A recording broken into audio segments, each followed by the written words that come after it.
It wasn't that long ago that I was working a job that I hated. And I know we all have had jobs that we didn't like going to, but this job was different.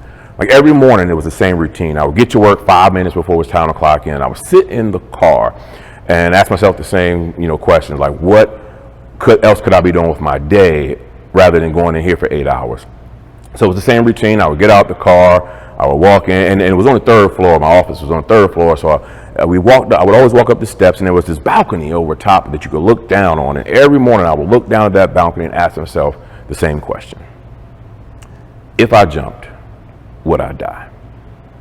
Now, I wasn't literally going to jump. I wasn't physically going to commit suicide, but every morning I thought about the way I was forfeiting my passion, my purpose, just watching it die by going into that job. And I would just think about all the things, like all the people who were relying on me. And this was, after I'd already written best-selling books. I'd already been on stages across the country speaking and impacting lives. But here I was still in a position because, your bills want to get paid every month, right? They don't care what your title is, what you've done in the past. They want to know, what have you done for me lately?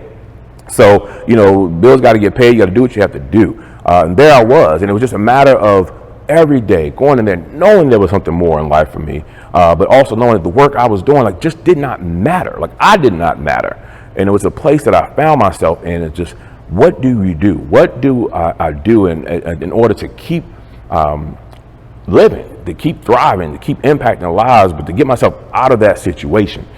So it was a long road of just every day, that depression, that anxiety, that sadness, going home to my wife and to my kids and being upset with them, not trying to take it out on them, the fact that I was upset at work, just dealing with those things, as a man, I can't just go and sit home and tell my wife, hey, I got this dream, what's going to happen.